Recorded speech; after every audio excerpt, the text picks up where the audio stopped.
새벽에 좀 많이 빠졌잖아요. 제가 그걸 보고 지금도 약간 목이 안 좋은데 너무 목이 잠겨 있는 거예요. 그래서 조금 쉬었다가 어쨌든 오늘 같은 날은 영상을 꼭 찍어야 돼요. 그래서 해주고 싶은 이야기도 많고 그래서 영상을 켜게 됐습니다. 자, 여러분들한테 말씀드리고 싶은 건 제가 물론 여기서 이런 갑작스러운 무빙이 터지긴 했죠. 그죠? 그리고 비트코인을 보면은 생각보다 뭔가 덜 빠진 느낌이 드는데 알트는 완전 작살이 나버렸단 말이에요. 그게 제가 여러분들한테 말씀드렸던 요 도미넌스가 올라가면 발생할 수 있는 그런 상황이에요. 그래서 장투나 이런 부분들에 대해서 제가 장투할 때가 있다라고 말했던 이유는 올라가는 과정에서 항상 이런 부분들이 혼재되기 때문입니다. 그리고 너무 많이 오른 만큼 여러분들은 항상 올라야 장투를 원하기 때문에 그때 원하는 사람들이 장투를 들어가게 되면 하락폭이 당연히 클 수밖에 없어요. 마이너스가 왔을 때. 그래서 이런 부분들을 조금 우리가 생각을 해보면 그래서 스윙과 원칙을 제가 굉장히 많이 강조를 드렸는데 사실상 원칙을 지켰다면 우리가 현금이 있을 때 현금이 있었어야 되고 그 다음에 본절이 걸렸을 때 만약에 스탑하는 것 가지고 내 원칙을 했다면 사실 현금은 지금 더 많이 늘었어야 되는 거죠. 그런데 그렇게 하는 게 쉽지도 않고 그 다음에 30%를 갖고 있는 것만으로도 저는 대단한 거다라고 생각을 하기 때문에 개인적으로는 그래서 일단은 30%나 25%대를 갖고 있다라고 정도를 가정을 하고 말씀을 드려야 될 것 같습니다. 근데 그게 아니고 그것보다 훨씬 더 현금이 적더라도 제가 드리고 싶은 말은 뭐냐면 이런 상황이 사실 예전 사이클에서는 좀 비일비재했다라는 거예요. 그러니까 제가 여러분들한테 사실 이거 겪어보지 않은 상황에서 겪은 사람이 그 내용에 대해서 이야기하는 것이 겪지 않은 사람이 들었을 때 얼마나 추상적이고 지루한 소리일 수 있겠느냐라는 거를 전 정말 잘 알고 있거든요. 왜냐면 제가 그때 당시에도 그랬기 때문에 2019년, 20년, 21년 뭐 그 전에도 그랬기 때문에 저는 그걸 잘 알거든요. 얼마나 지겹게 들리는지. 그래서 이제 댓글에도 뭐 똑같은 얘기만 계속한다, 뭐 지루하다, 뭐 그냥 뭐 멘탈 관리하는 영상이냐, 막 기타 등등 여러 가지 말들이 있었지만 그럼에도 불구하고 제가 매일매일 계속 했던 이유는 일단 반감기 앞두고 하락이 오는 그 가능성이 아직 남아 있었기 때문이에요. 이게 비트코인을 보게 되면 항상 문제가 뭐냐면 그러니까 이걸 차트를 분석을 한다 그래도 여기서 사실 이렇게 뚫고 지켰으면 이렇게 나오는 무빙이 굉장히 변칙적인 무빙이기 때문에 이거는 가능성이 좀 낮을 수밖에 없어요. 근데 그 가능성이 낮은 것들이 막상 일어나게 되면 굉장히 큰 폭의 하락이 올 수 있기 때문에 제가 그런 것들 때문에 항상 예외라는 건 존재하기 때문에 현금은 무조건 있어야 된다 라는 말씀을 드린 게 그런 부분이고요. 그러니까 반감기 전에도 하락이 어쨌든 오는 그런 게 있기 때문에 근데 웃긴 건 비트는 생각보다 많이 안 빠졌고 여기서 수렴 이탈을 하더라도 뭐 58,000이나 많이 빠지면 48,000 뭐 이렇게 될 수 있는데 지금 이 순간에서 야 여기도 이렇게 빠졌는데 알트가 그 모양인데 이런 데 가면 진짜 죽는 거 아니야? 그런 생각이 드실 거고 여기 떨어지게 되면은 아마 제가 손절하지 마세요 해도 손절을 할 겁니다. 그러니까 그런 식으로 아마 프로세스가 진행이 될 텐데 제가 이 말씀을 드리는 이유는 뭐냐면 제가 지난 과거를 회상을 했을 때 정말 제가 후회하는 지점들이 있습니다. 뭐냐면 여기에요. 제가 이 당시에 선물을 하고 있었는데 그러니까 지금 그때 당시 마진이죠. 비트맥스니까 그때 당시에는 비트맥스에서 비트코인 마진을 하고 있었는데 요때 제가 롱을 잡고 돈을 참 많이 벌었어요. 근데 이게 이렇게 떨어지면서 이게 청산이 난 거예요. 저도. 그래서 이게 멘탈이 정말 많이 나갔거든요. 근데 그때 당시에 차트를 보니까 이게 너무 싼 거예요. 이따가 다시 업비트로 돌아가 볼 건데 정말 쌌어요. 알트들이. 근데 알트를 잡으니까 뭔가 안 될 것 같은 거예요. 잡는다는 게. 근데 그 와중에 잡는 사람들이 있었거든요. 근데 그때 당시에는 뭐도 없었냐면 ETF도 없고요. 그 다음에 뭐 국가에서 뭐 한다, 뭐 블록체인 사업을 한다. 그때는 뭐였냐면 지금도 약간 어느 정도는 그럴 수 있을지 모르겠는데 뭔가 지원 사업이나 이런 걸 했을 때 지원 혹은 투자금을 받으려면 코인을 없앴어야 돼요. 그냥 블록체인 기술만 써야 됐고 근데 사실 웃긴 거 여러분들 보상 시스템으로 나온 게 암호화폐고 그거에서 출발한 근원인 블록체인인데 이게 둘이 어떻게 떼놓고 생각할 수가 있습니까? 그죠? 그 리워드라는 개념이 정말 인간의 당연한 본능이고 그걸로 인해서 토큰 이코노미 시스템이 만들어지고 디지털 화폐가까지도 갈 수 있는 건데 근데 그런 화폐적인 기능, 결제 기능이 없이 어떻게 이거를 움직일 수 있겠냐는 거죠. 그런데 그때 당시엔 그랬어요. 그렇기 때문에 저는 그때 당시에 이걸 보면서 그 코인은 끝났고 저조차도 그때 당시에 코인은 끝났고 그냥 기술만 살아남겠구나 그런 시절을 저도 겪으면서 이때 매수를 못합니다. 오르니까 어떻게 된 줄 아세요? 이때 당시에 오르면 여기 보시면 알겠지만 주봉에서도 RSI가 70을 찍습니다. 주봉에서도 과매수가 된다는 거죠. 그리고 우리가 일봉으로 한 번 더 보도록 할게요. 일봉을 통해서 슉 보면은 쫙 당겨 보시죠. 자, 보면은 여기서 떨어질 때 RSI가 순식간에 20대까지 완전 처박히는 수준이 되거든요. 15까지 떨어지고, 그런 다음에 이제 좀 올라요. 오르면은 어디까지 오냐, RSI가 80이 됩니다. 그럼 이제 80이라서 매수를 못합니다. 근데 그 다음에 얘가 지나고 나니까 이런 수렴의 형태로 되면서 횡보를 하고 지표를 시키죠. 그죠? 상승장에는 이런 게 되게 많아요. 근데 지금 어쨌든 이 과정에서 알트들이 많이 떨어졌기 때문에 여러분들이 무슨 얘기를 하냐, 이제 시즌 종료 얘기를 할 겁니다. 이건 어쩔 수가 없어요. 이 얘기를 할 겁니다. 시즌 종료라고. 근데 저는 그때 당시에 이더리움의 가격을 한번 볼게요. 다른 것보다 그냥 이더 보는 게 제일 나은 것 같아요. 자, 그때 당시 코로나빔 때 이더를 보면요, 코로나빔이 딱 그거예요. 반감기 전후로 하락이 오는 그 딱 그 과정이거든요. 비트코인 반감기가 2020년에 5월인가 그때였으니까 그 전에 여기 보면은 2월 말부터 3월까지 하락이 딱 코로나빔이죠. 이거 이동평균선을 딱 없애고 보면은 이더리움의 저점은 어디에서 나왔냐면 2018년 12월 달에 92,000원 뭐 이런 데 왔습니다. 근데 올라갔다가 쭉 빠져요. 그 다음에 14만원을 찍고 반등을 해서 32만원까지 갔다가 갑자기 12만원까지 대폭락합니다. 근데 이 지점에 선물 말고 현물을 잡은 분들이 있어요. 그때 당시에. 그분들은 이제 없는 분들이 많아요. 왜 없냐? 이미 졸업을 해서. 그러니까 이더리움 말고도 다른 알트도 마찬가지예요.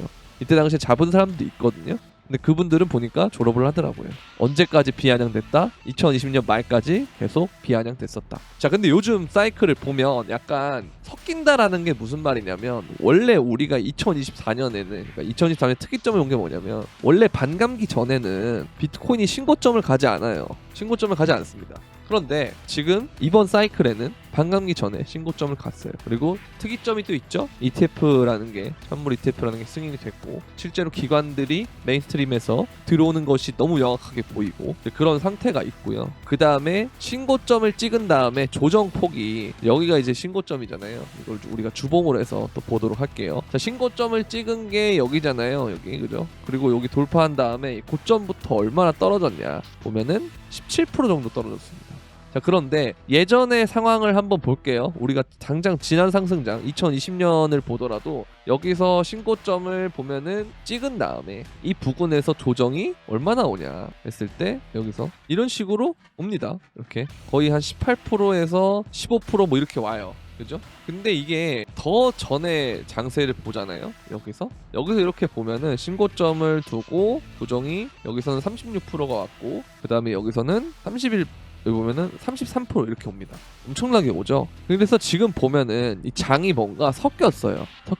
그쵸? 그런 부분이 좀 들고, 그 다음에 2020년에는 여기서 신고점을 뭔가 확실하게 돌파한다는 느낌을 안 주고 빠지잖아요. 근데 2017년의 상황을 보면은 여기서 돌파를 한 다음에 얼마 못 가서 쭉 빠진단 말이에요. 근데 이 모양과 지금 닮았어요. 지금의 장세가. 핸들이 우리가 주봉으로 조그맣게 보니까 잘 모르겠지만, 이거를 실질적으로 우리가 일봉을 통해서 보게 되면은 이렇게 갔다가 팍 빠지는 게 닮았다, 그렇게 보면 되겠고, 제가 여러분들한테 계속 강조드린 주봉의 모양이 이거잖아요. 여기 이제 쭉 선을 그었을 때 여기는 지켰는데 여기는 지금 못 지켰다. 근데 이것도 이제 일단은 우리가 체크해봐야 될 부분은 월요일 9시까지 이걸 위에 올리느냐 못 올리느냐, 이게 일단 첫 번째 체크 포인트고요. 두 번째는 이걸 못 지켰을 때 이 수렴이 하방으로 이탈하느냐 아니냐, 여기 두 번째 포인트예요. 그러니까 이게 어느 정도는 가시화가 됐을 때 우리가 조금 더 현금을 쓰던지 말던지 하는 것도 괜찮은 방법이고, 보수적으로 보는 분들은 이렇게 하는 게 맞아요. 근데 제가 이런 얘기를 하는 이유는 뭐냐면,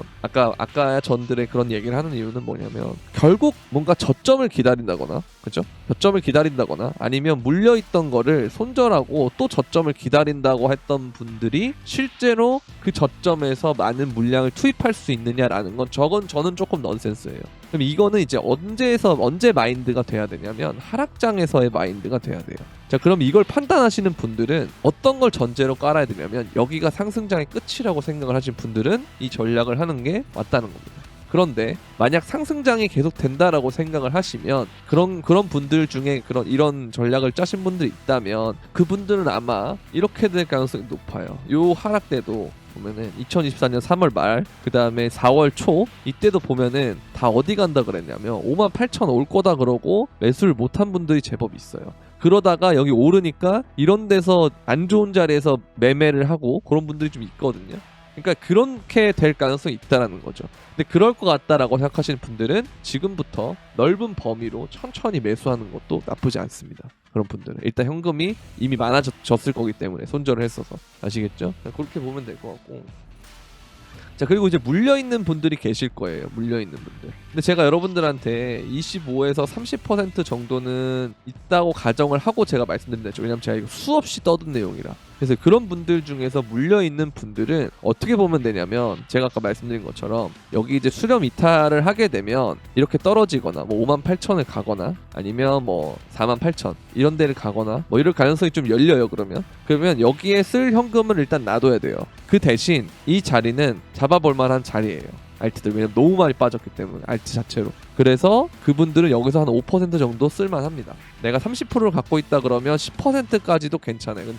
다만 이 위아래로 오르는 그 변동성이 심각하기 때문에 지금 지점에서 마이너스 20% 정도까지 열어놓고 그 범위에서 5에서 10%를 쓰신다고 보면 됩니다. 2, 3으로 나눠가지고 이렇게 하시면 돼요. 내가 만약에 뭐 10%다 그러면 이거를 2%, 3%, 5%를 마이너스 20%의 범위로 하시면 된다라는 거죠. 그러니까 이게 여러분들 프로세스를 조금 반대로 가져가야 되는 게 뭐냐면, 그러니까 이런 과정이 왔을 때는 오히려 겁을 좀 없애야 되고요. 그러려면 뭐가 있어야 된다? 현금이 있어야 된다는 겁니다.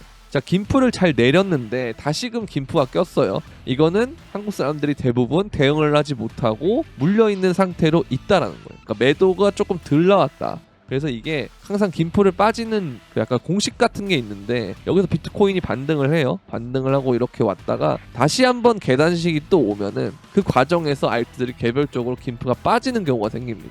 그런 것까지 감안해서 여러분들, 이건 뭐 기회하고 진짜 얼씨구나하고 들어가는 게 일부는 들어가는 게 좋지만, 뭔가 전 재산을 다투한다거나 내 현금이 이럴 때 쓰려고 놔둔 거지 하면서 진짜 갑자기 신나가지고 하는 것도 조금 지양해야 된다라는 말씀을 드리고 싶습니다. 근데 제가 왜 48,000이나 이런 굿을 봤냐면 반감기 전후로 제가 코로나빔 같은 게 올 수 있는 가능성은 조금 있다라는 그런 우려의 말씀들을 조금씩 섞었는데, 그 상황이 만약에 온다면 코로나빔을 우리가 다시 한번 볼 필요가 있어요. 왜냐면 지금 전쟁 이런 게 또 이슈가 있으니까 글로벌 매크로랑 좀 동기화가 되는 부분이 옛날보다는 많이 커졌거든요. 제가 맨 처음 코인 할 때인 18년, 19년 때보다는 20년 이후에 확실히 그런 게 좀 커졌기 때문에 이걸 우리가 좀 생각을 해보면, 2018년 말에 세계 저점이 3,200불이었거든요. 근데 코로나빔 때 저점은 4,000불에서 조금 더 빠진 거는 3,000 몇백 불도 있어요. 그렇죠? 그러면 생각보다 별 차이가 안 나는 지점이라는 건데, 그럼 제가 이 기준을 뭘로 놓고 본 거냐면 48,000이 여기가 ETF입니다.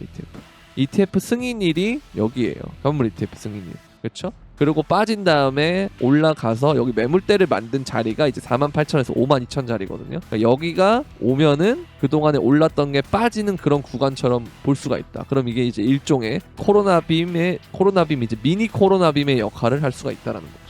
이해되세요? 그러니까 여기까지는 저는 좀 열어놓는 게 맞다라고 보고요. 최악의 경우에. 그러니까 여기를 올 가능성이 높냐 낮냐라고 물어본다면 저는 낮다고 말씀드릴 수 있지만, 제가 그럼에도 불구하고 항상 제 지론이 현금은 보유해야 된다라고 하는 거잖아요. 왜 보유해야 되냐? 이 심리적인 부분도 있고, 그 다음에 플러스로 항상 코인은 최악의 상황을 염두를 해야 된다. 왜? 그만큼 변동성이 심하기 때문에. 이걸 염두를 했기 때문에 더 높이 올라갈 수가 있는 거예요. 이해되세요, 여러분들? 그러니까 이걸 생각하셔야 돼요. 여기서부터 여기까지 올라왔으면 급하게 올라왔잖아요. 어쨌든 그만큼 떨어질 때 급하게 떨어질 수도 있다는 생각을 해줘야 자동으로 리스크 관리를 할 수밖에 없는 거예요. 그러니까 이런 게 정말 중요하다고 저는 생각을 해요.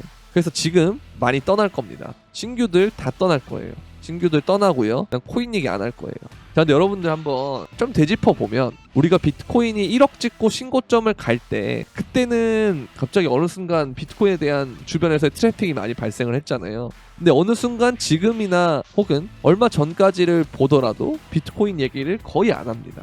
그쵸? 그게 왜 그럴까요? 재미가 없어서 그래요. 재미가 없어서. 그럼 이 과정에서 또 한 번 이들을 털어낼 작업을 한다라는 건, 반대로 얘기하면 나중에 엄청 크게 온다는 소리거든요. 장이. 이해되세요? 그러니까 이걸 여러분들이 아셔야 돼요. 그럼에도 불구하고 제가 48,000 이런 걸 열어둔다는 이유는 뭐냐? 아까 말씀드렸던 코로나빔의 가능성, 그걸 보시면 되고, 자, 이것도 되게 재밌는 게 뭐냐면요, 제가 월봉을 켰던 이유가 여기서부터 추세선을 그으면 이 몸통에 딱 걸려요. 한번 그어볼게요. 자, 여기서부터 추세선을 연장을 해서 딱 그으면, 이렇게 그어보면은 이런 식으로 그어보면은 몸통에 딱 걸리죠. 그쵸? 그럼 얘가 꼬리가 있다라는 건 이 지점까지 결국은 떨어졌다라는 건데, 이게 월봉이 끝난 시점에서 보니까 몸통이 어떻게 됩니까? 추세선을 지켜주더라는 겁니다. 제가 이때 진짜 제가 실시간으로 좀 빡쳤던 게 뭐냐면, 여기는 지켜주겠지 했었어요. 왜? 여기서 장기 추세선이었어요.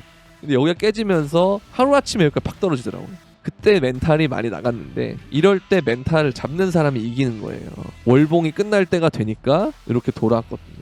자, 그럼 이 코로나빔 하락이 며칠 남았느냐 한번 우리가 보도록 할게요. 이때거든요. 그쵸? 이게 하루에 2020년 3월 12일 날 하루에 이렇게 떨어집니다. 그 다음날 또 떨어졌다가 반등을 줘요. 그리고 또 한번 눌려요. 그 다음에 이렇게 올라가는데, 이게 그러면 12일날 왔다라고 하면 얘가 그날 그 마지막 날짜가 볼게요. 3월 31일인가 그럴 거예요. 그죠? 3월 31일. 그럼 12일에서 31일이면 일수로만 따지면 그렇게 길지 않죠. 그쵸? 일수로만 따지면 그렇게 길지 않아요. 그런데 그 과정에서의 고통은 엄청나다라는 거예요.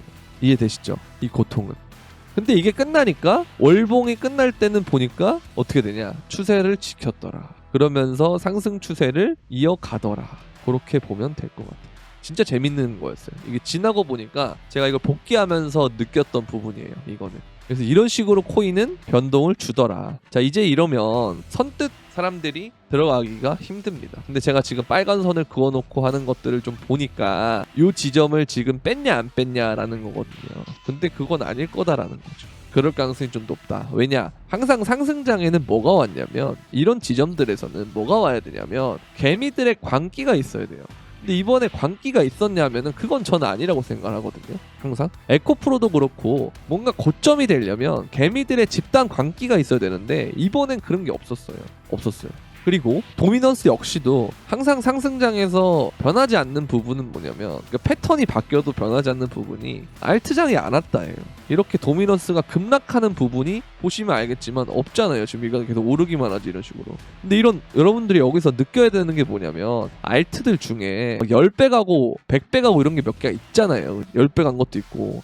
자, 근데 도미넌스를 보니까 우상향을 하고 있다는 거예요. 이게 특이점이에요. 뭘 봐야 되냐 그러면 결국, 아, 이런 게 오겠구나, 이런 게 와야 되는구나. 그럼 여러분들 여기서 무슨 생각이 들어야 되냐면, 기대라는 생각이 들어야 돼요.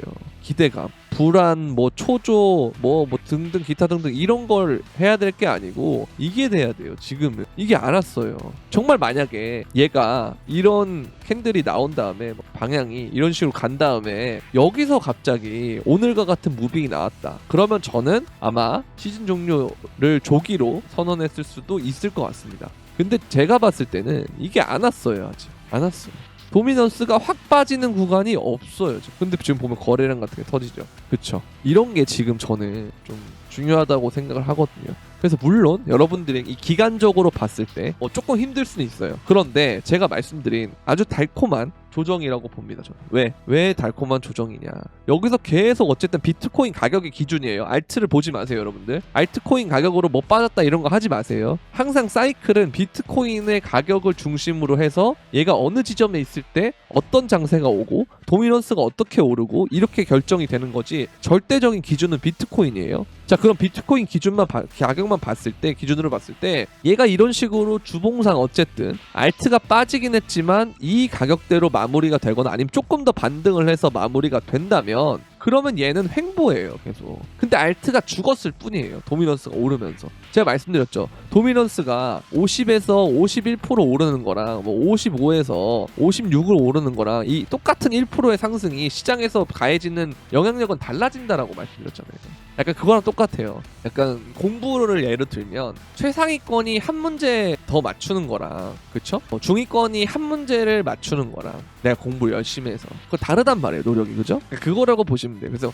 퍼센트가 올라가면 올라갈수록 그 영향력이 더 심해진다는 것이다 라고 이해를 하시면 됩니다. 자, 그러면 어찌됐든 간에 얘는 횡보를 하고 있는 상황입니다. 그쵸? 뭐 이거 가지고 아마 또 비아냥할 거야. 이게 무슨 횡보냐 어쩌고저쩌고 할 건데, 그거는 지나면 압니다. 그래서 이거를 지난 상승장들과 보면은, 지난 상승장들을 한번 보면은 신고점의 영역에서 횡보를 하더라, 이런 식으로.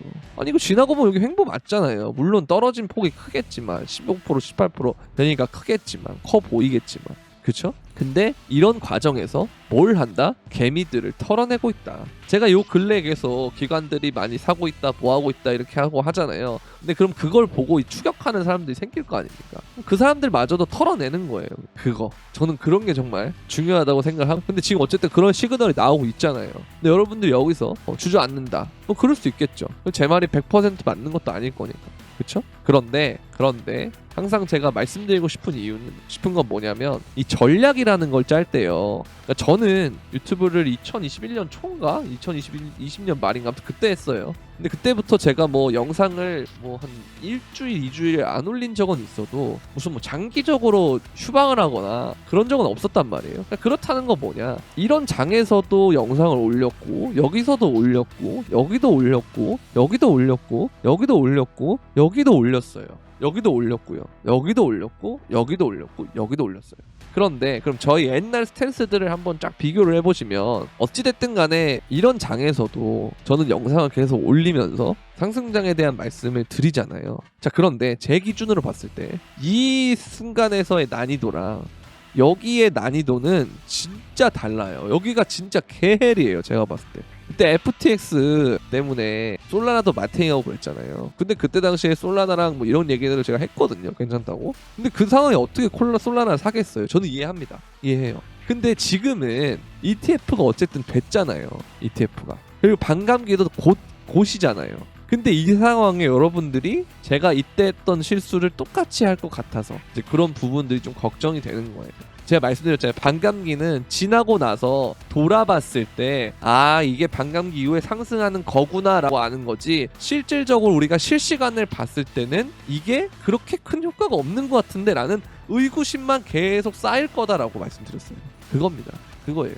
그래서 이거는 진짜 겪어봐야 아는 건데, 다만 제가 왜 이번에 그렇게까지 많은 똑같은 말을 하면서, 저 진짜 하루에 영상 2개 찍을 때도 있고 1개 찍을 때도 있고 하면서 목이 지금도 보면 되게 안 좋잖아요. 진짜 실시간 방송을 도저히 못 하겠는 거예요. 너무 목이 안 좋으니까. 영상은 어쨌든 하루에 1~2개씩 올려야 되는데 거의 진짜 안 쉬고 계속 했던 것 같거든요. 근데 내용이 거의 비슷했죠. 왜? 아니, 계속 횡보니까. 근데 그럼에도 불구하고 왜 계속 말씀을 드렸냐면, 저는 이게 진짜 너무 후회돼요. 지금도 진짜 너무 후회돼요. 이때 제가 못 잡은 게.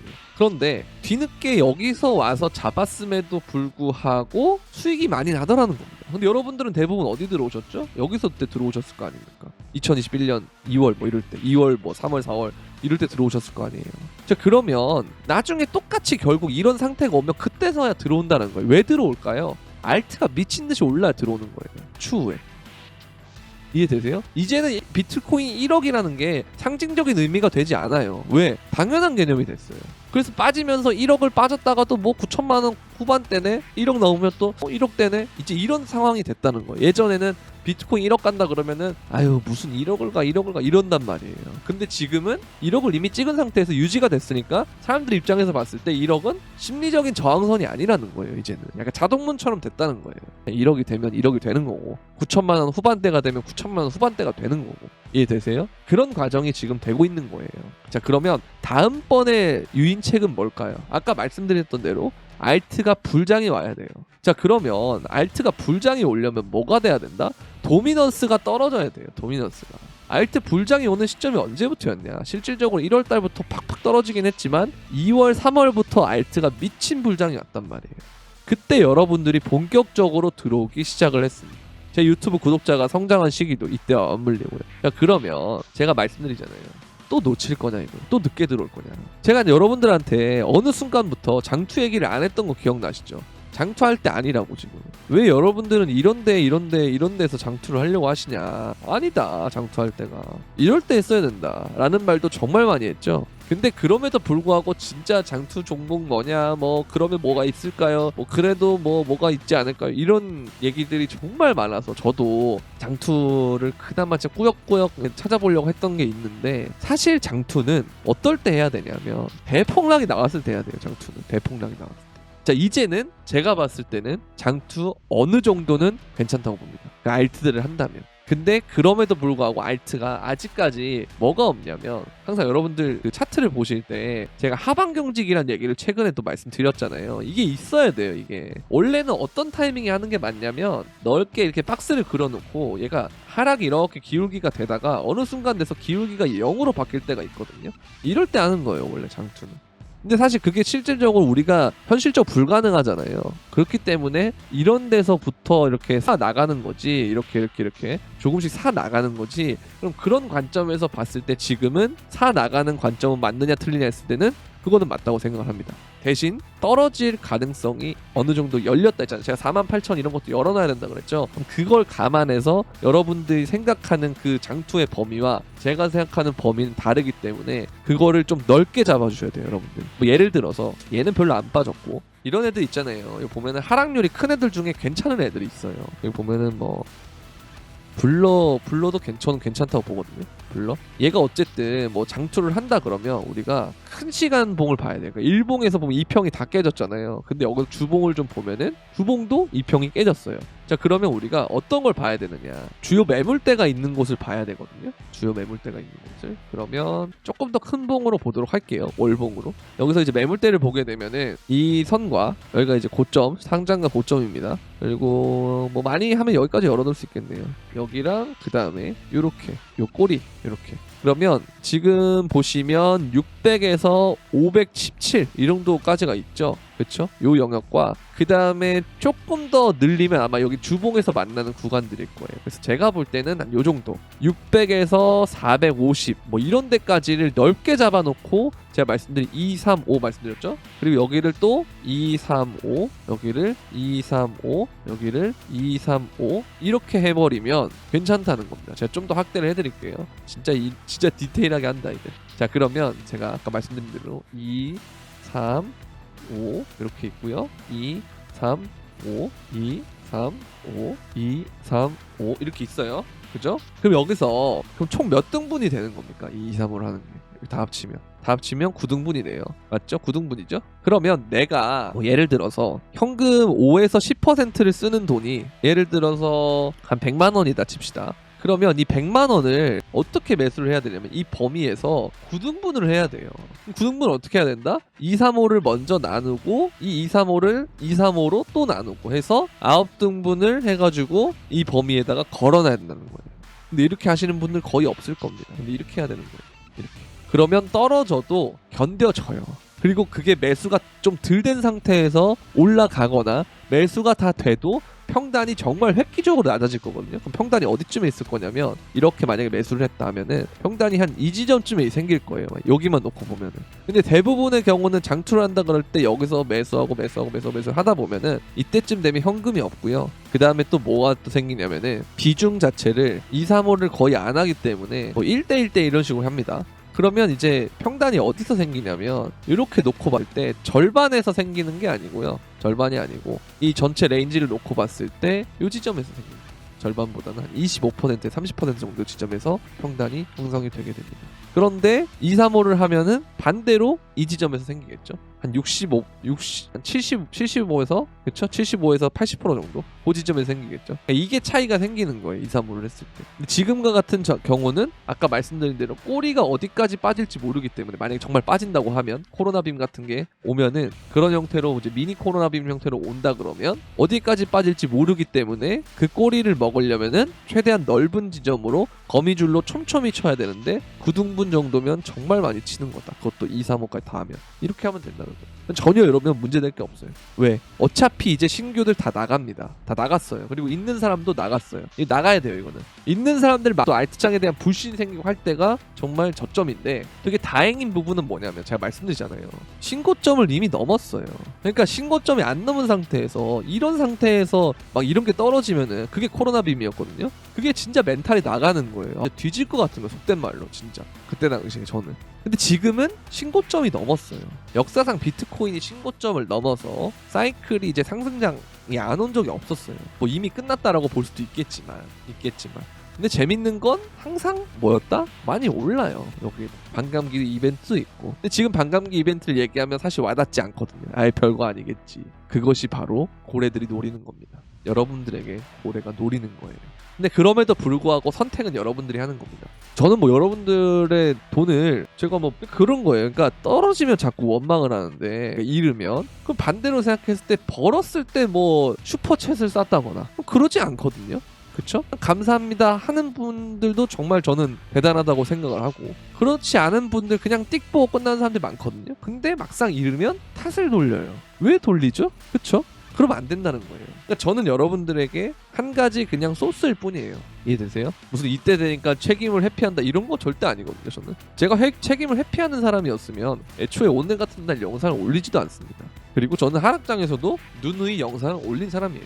저는 전혀 그렇지 않고요. 다만 제가 보는 관점과 제가 겪었던 상황들 이런 것들은 좀 어쨌든 여러분들이 겪어보지 못했던 그 순간들을 겪은 거기 때문에 그런 겪은 순간의 입장에서 이런 부분이 있었다라고 말씀을 드리는 것은 좀 도움이 될 수 있겠다라는 좀 생각이 들어서 그런 말씀을 드렸고 영상이 어쨌든 좀 길어졌는데요. 좀 그 시절에 저를 좀 생각하다 보니 이게 말이 길어진 부분이 있는 것 같아요. 그러니까 이걸 새벽에 이러한 뉘앙스의 영상을 찍으려고 했는데 지금 보시면 알겠지만 너무 영상이 길어지고 그 다음에 그렇다 보니 제 목 상태가 너무 안 좋기 때문에 새벽에 안 좋았어요. 지금도 이제 여러분들이 들었을 때 좀 다르다고 느끼실 거지만 실제로 새벽은 더 심했거든요. 그래서 좀 쉬고 영상을 찍는 건데 어찌됐든 간에 여러분들 15점 넘었으면 가는 거예요. 네. 그리고 도미너스도 안 빠졌어요. 그러니까 제가 여러분들한테 많이 말씀드린 것들 중에 하나가 뭐냐면 이번 사이클 끝나면 알트 버려야 된다라는 말씀을 많이 드리잖아요. 그게 왜 그러냐 했을 때 요게 한번 와야 여기서 다이버전스 같은 게 걸릴 것 같은 거예요. 상승 다이버전스. 근데 이렇게 큰 형태의 다이버가 뜨면 이렇게 올라갈 거예요. 근데 지금 보면 55%만 됐는데 여러분들 죽을라 그러는데 나중에 이런데 다시 간다 생각해보면 그때 당시와 지금의 전체 코인 시총이 이때랑 다르잖아요. 지금이랑. 그리고 그때가 되면 ETF가 더 커질 거고 그럼 기관들이 정말 놀이터가 되거든요. 그러면 닷컴 버블 이후에 수많은 텔레콤과 뭐 이런 여러 가지 주식들이 없어진 것처럼 그리고 지금의 빅테크였던 아마존과 뭐 애플이나 마이크로소프트나 이런 애들 역시도 그 순간에 엄청난 하락을 겪었던 것처럼 우리가 굳이 그걸 또 겪을 필요는 없다는 거예요. 근데 이걸 반대로 생각해보면 사람들이 왜 거기에 물려 있었냐? 많이 올랐기 때문에. 근데 도미너스를 보니까 많이 오르지 않았어요. 왜? 알트들이 많이 올라야 도미너스가 이렇게 떨어지는 건데 이런 게 나와야 되는 건데 없다는 거예요. 그리고 주변에도 뭔가 코인으로 돈을 많이 벌었다? 이런 느낌이 별로 없어요. 우리 코인 생태계에서 고인물들은 뭐 누가 이렇게 벌었네 이런 게 소문이 나지만 바깥에서는 정작 뭐가 없단 말이에요. 이해되시죠? 그렇다는 건 아직 장이 남아있을 가능성이 높다. 그렇게 보는 게 좀 맞지 않느냐 라는 생각이 들면서 일단 오늘 영상은 여기까지 하도록 하겠고요. 긴 영상 시청해주셔서 너무 감사드리고 이제 그동안에 제가 왜 이런 비슷한 내용의 말들과 현금 비중을 계속 강조드렸는지 잘 아실 거라고 믿고 그리고 현금을 높이는 방안들은 왜 제가 좀 지양을 했는지 지양을 했는지 아실 겁니다. 왜냐면 그 현금을 갖고 있는 분들 중에 제가 코로나 빔 때도 그렇고 많이 봤는데 그냥 쇼 쳐서 먹은 사람은 봤어요. 근데 그 사람들은 절대 현물을 사지 않아요. 왜 안 사냐? 일단 쇼 친다는 것 자체가 시즌 종료를 보고 있기 때문이에요. 근데 그런 분들이 알트를 저점이라고 생각하고 살까요? 혹은 비트코인을 살까요? 사도 조금 살 거예요. 그리고 롱을 쳐놓으면 바닥에서 뭐 어디서 롱을 쳐놨어요. 근데 그 바닥을 터는 과정들이 항상 있어요. 그렇기 때문에 알트는 웬만하면 선물로 하지 말아라. 그리고 선물도 최대한 짧게 가고 손절을 차라리 내는 게 낫다. 자주 내는 게 낫다. 차라리. 그래야 다음이 있어요. 근데 뭐 교차를 친다거나 제가 코로나 때 교차 치다 망했거든요. 교차를 친다거나 아니면 진짜 뭐 나는 저배라고 생각을 했는데 롱을 쳐놨다거나 그렇게 하게 되면 오늘과 같은 무빙이 나왔을 때 대부분 쓸려나갈 가능성이 굉장히 높습니다. 그래서 이 부분은 꼭 여러분들 명심해 주셨으면 좋겠고요. 꼭 그런 거예요. 그러니까 똥인지 된장인지 먹어야 알 필요는 없는 거예요. 그냥 냄새 나면 똥인 거예요. 이해되시죠? 그러니까 똥 냄새가 나면 똥인 거고 된장 냄새가 나면 된장인 거예요. 먹을 필요 없이. 근데 냄새가 나잖아요. 왜? 다른 사람들이 겪었던 것들이 많잖아요.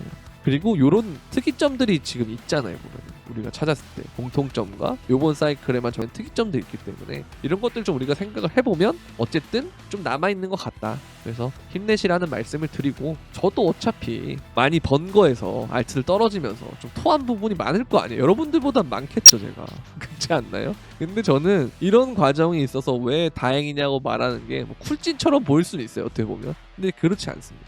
이게 정말 좋은 타이밍이었어요. 왜냐하면 저는 진짜 불안했던 게 올해 5월이나 그건 일단 이제 없어진 것 같고요. 가능성이 5월에 시즌 종료하는 거는 없어진 것 같고 이제 남은 건 연말이에요. 9월, 10월, 9월에서 12월 정도 그 지점이 일단은 이제 메인이 됐고요. 그리고 조금 더 넘어가면 2025년 초반까지도 될 수 있을 것 같아요. 이제는 이게 여기서 횡보를 얼마나 하냐에 따라서. 근데 어쨌든 가격적으로 많이 빠져준 건 맞기 때문에 알트르기로 봤을 때는 많이 늘어난 것 같다라는 생각이 듭니다. 그런데 제가 항상 말씀드리는 거죠. 1에서 100원을 가면 100배인데 2에서 100원을 가면 50배입니다. 근데 이게 여러분들 되게 단순한 것 같지만 1에서 2는 2배거든요. 저점에서 반등 칠 때 2배 오르는 거 엄청 어려운 거 아시죠? 그러니까 그거 과정까지 올랐다가 뭐 한 30%, 20%, 20% 올랐다가 또 계단식 하락 주면서 저점도 깨고 올랐다가 또 이렇게 또 털고 이 과정을 모두 견뎠기 때문에 이게 먹히는 거예요. 근데 지나고 나서 보면은 되게 쉬워 보이잖아요.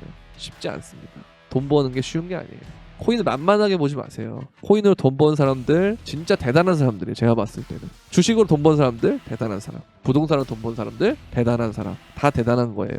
다 자산별로 특징이 있기 때문에 거기에 맞춰서 엄청나게 많은 노력을 한 겁니다. 그렇기 때문에 여러분들 일확천금의 꿈을 꾸고 들어오셨다면 그 꿈 계속 꾸세요. 저는 꾸지 말라고 하지 않습니다. 그러나 이게 정말 꿈을 꾸면서 거기에 맞는 그릇을 갖춰나가면 꿈을 꿔도 되는데 그게 아닌 분들은 제가 진짜 욕심을 버리라고 계속 말씀을 드리거든요. 그건 버려야 돼요. 그런 분들은. 자, 여기서 그러면 내가 해야 될 것은 뭐냐? 그릇을 넓히는 겁니다.